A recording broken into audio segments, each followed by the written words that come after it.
ಧರ್ಮಸ್ಥಳದಲ್ಲಿ ಶವಗಳನ್ನು ಹೂತಿಟ್ಟಿದ್ದೇನೆ ಅಂತ ಹೇಳಿ ದೂರುದಾರ 13 ಸ್ಥಳಗಳನ್ನು ತೋರಿಸಿದ್ದ. ಆದರೆ 2 ದಿನಗಳ ಕಾಲ ನಡೆದಂತಹ ಕಾರ್ಯಾಚರಣೆಯಲ್ಲಿ 5 ಸ್ಥಳಗಳಲ್ಲಿ ಹುಡುಕಾಡಿದ್ರೂ ಅಸ್ಥಿಪಂಜರ ಸಿಕ್ಕಿಲ್ಲ. ಇದರ ಮಧ್ಯೆ ಎಸ್ಐಟಿ ಮುಖ್ಯಸ್ಥರ ಕೇಂದ್ರ ಸೇವೆಗೆ ತೆರಳುವ ವಿಚಾರ ಚರ್ಚೆಗೆ ಗ್ರಾಸವಾಗಿದೆ.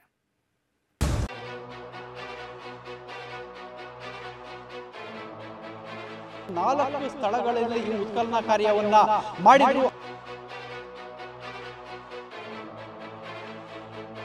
4 ಸ್ಥಳಗಳನ್ನು ಕೂಡ ಯಾವುದೇ ರೀತಿ ಅಸ್ಥಿಪಂಜರಗಳು ಕಳೆಬರಹಗಳು ಸಿಕ್ಕಿಲ್ಲ.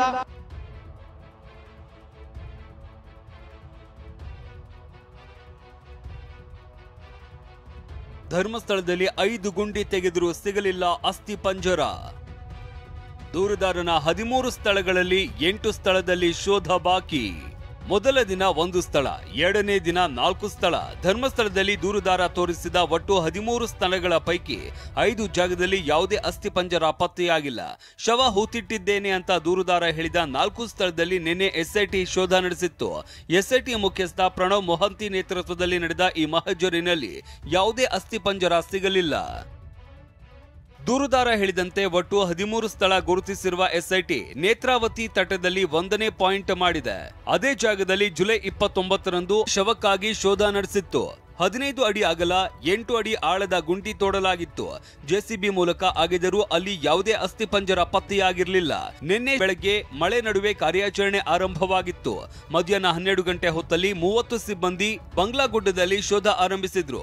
ಹಿಟಾಚಿ ಬದಲು ಕಾರ್ಮಿಕರೇ 5 ಅಡಿ ಉದ್ದ, 6 ಅಡಿ ಅಗಲ ಹಾಗೂ 6 ಅಡಿ ಆಳದ ಗುಂಡಿ ತೋಡಿದ್ರು. ಆದರೆ ಇಲ್ಲೂ ಯಾವುದೇ ಕಳೆಬರ ಪತ್ತೆಯಾಗಿಲ್ಲ. ಇನ್ನು ಪಾಯಿಂಟ್ ನಂಬರ್ 3 ನೇತ್ರಾವತಿ ಸ್ನಾನಘಟ್ಟದ ಬಳಿ ಇದೆ. ಇಲ್ಲೂ 20 ಕಾರ್ಮಿಕರಿಂದ ಶೋಧ ನಡೆಸಲಾಗಿದೆ. 6 ಅಡಿ ಉದ್ದ, 5 ಅಡಿ ಅಗಲ, 6 ಅಡಿ ಆಳದ ಗುಂಡಿ ತೋಡಿದ್ರೂ ಅಸ್ಥಿಪಂಜರಗಳು ಪತ್ತೆಯಾಗಿಲ್ಲ. 4ನೇ ಸ್ಪಾಟ್ ಕೂಡ ಬಂಗ್ಲಾಗುಡ್ಡದಲ್ಲೇ ಇದ್ದು 3ನೇ ಸ್ಪಾಟ್ ನ ಸಮೀಪವೇ ಇದೆ. ಇಲ್ಲಿ ಕಾರ್ಯಾಚರಣೆ ಶುರುವಾಗ್ತಾ ಇದ್ದಂತೆ ಎಸ್ಐಟಿ ಮುಖ್ಯಸ್ಥ ಪ್ರಣವ್ ಮೊಹಂತಿ ಆಗಮಿಸಿದ್ರು. ಇಲ್ಲೂ ಕೂಡ ಕಳೆಬರ, ಅಸ್ಥಿಪಂಜರ ಪತ್ತೆಯಾಗಿಲ್ಲ. ಬಂಗ್ಲಾಗುಡ್ಡದಲ್ಲೇ ಇರುವ 5ನೇ ಪಾಯಿಂಟ್ ನಲ್ಲಿ ಪ್ರಣವ್ ಮೊಹಂತಿ ನೇತೃತ್ವದಲ್ಲೇ ಶೋಧ ನಡೆಸಿದ್ರು. ಆದ್ರೆ ಇಲ್ಲಿಯೂ ಅಸ್ಥಿಪಂಜರ, ಕಳೆಬರ ಪತ್ತೆಯಾಗಿಲ್ಲ. ಹೀಗಾಗಿ ಇವತ್ತು 6ನೇ ಪಾಯಿಂಟ್ ನಲ್ಲಿ ಶೋಧ ಕಾರ್ಯ ಆರಂಭವಾಗಲಿದೆ. ಒಟ್ಟು ಬಾಕಿ ಉಳಿದ 8 ಸ್ಥಳದಲ್ಲಿ ಈಗ ಶೋಧ ನಡೆಸಬೇಕಿದೆ.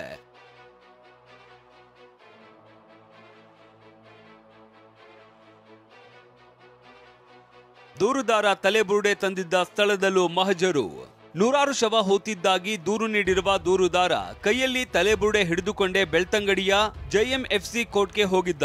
ಹೀಗಾಗಿ ಆ ತಲೆಬುರುಡೆ ತಂದಿದ್ದ ಸ್ಥಳಕ್ಕೆ ದೂರುದಾರರನ್ನ ಕರೆದೊಯ್ದು ಮಹಜರು ಮಾಡಿದ್ದೇವೆ ಅಂತ ಎಸ್ಐಟಿ ಮುಖ್ಯಸ್ಥ ಪ್ರಣವ್ ಮೊಹಂತಿ ಹೇಳಿದ್ದಾರೆ.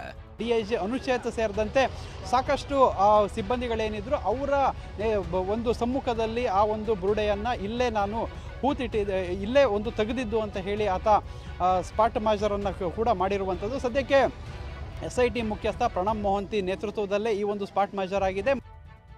ಧರ್ಮಸ್ಥಳ ಎಸ್ಐಟಿಯಿಂದ ಹೆಲ್ಪ್ ಲೈನ್ ಬಿಡುಗಡೆ. ಧರ್ಮಸ್ಥಳದಲ್ಲಿ ಶವಗಳನ್ನ ಹೂತಿಟ್ಟ ಬಗ್ಗೆ ತನಿಖೆ ನಡೆಸ್ತಾ ಇರುವ ಎಸ್ಐಟಿ ಟೀಮ್ ಸಾರ್ವಜನಿಕರಿಗೆ ಮಾಹಿತಿ ಹಂಚಿಕೊಳ್ಳೋದಕ್ಕೆ ಹೆಲ್ಪ್ ಲೈನ್ ಆರಂಭಿಸಿದೆ. SIT help line number 082420053001. ಈ ನಂಬರ್ಗೆ ಕರೆ ಮಾಡಿ ಮಂಗಳೂರಿನ ಮಲ್ಲಿಕಟ್ಟೆಯ ಕಚೇರಿ ಸಂಪರ್ಕಿಸುವುದಕ್ಕೆ ಎಸ್ಐಟಿ ಸೂಚನೆ ನೀಡಿದೆ. ಪ್ರಕರಣದಲ್ಲಿ ನಿವೃತ್ತ ಪೊಲೀಸ್ ಅಧಿಕಾರಿ ಹೆಸರು.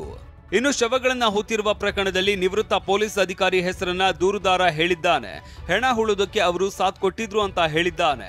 ಹೀಗಾಗಿ 1995ರಿಂದ ಧರ್ಮಸ್ಥಳ ಔಟ್ಪೋಸ್ಟ್ ಪೊಲೀಸ್ ಠಾಣೆಯಲ್ಲಿ ಕೆಲಸ ಮಾಡಿದ ಸಿಬ್ಬಂದಿಯ ಪಟ್ಟಿ ನೀಡುವಂತೆ ದಕ್ಷಿಣ ಕನ್ನಡ ಜಿಲ್ಲಾ SP ಕಚೇರಿಗೆ ಎಸ್ಐಟಿ ಮನವಿ ಮಾಡಿದೆ. ಕೇಂದ್ರ ಸೇವೆಗೆ ಹೋಗ್ತಾರಾ ಮೊಹಂತಿ? ಸಚಿವ ದಿನೇಶ್ ಗರಂ. ಧರ್ಮಸ್ಥಳದ ತನಿಖೆಗೆ ಎಸ್ಐಟಿ ರಚನೆಯಾಗಿದೆ. ತನಿಖೆಯೂ ನಡೀತಾ ಇದೆ. ಆದ್ರೆ ಪ್ರಣವ್ ಮೊಹಂತಿ ಕೇಂದ್ರ ಸೇವೆಗೆ ಹೋಗ್ತಾರೆ ಅನ್ನೋ ಚರ್ಚೆ ನಡೀತಾ ಇದೆ.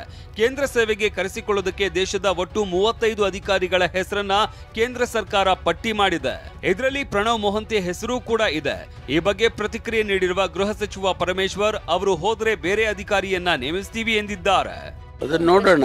ಒಂದು ವೇಳೆ ಆ ರೀತಿ ಇದ್ರೆ ಅಲ್ಲಿದ್ದುಕೊಂಡು ಇಲ್ಲಿ ಎಸ್ಐಟಿ ಮಾಡ್ಬೋದಾ ಅಥವಾ ಅವರನ್ನು ಬದಲಾಯಿಸಬೇಕಾ, ಅದನ್ನು ನಾವು ಚರ್ಚೆ ಮಾಡ್ತೀವಿ.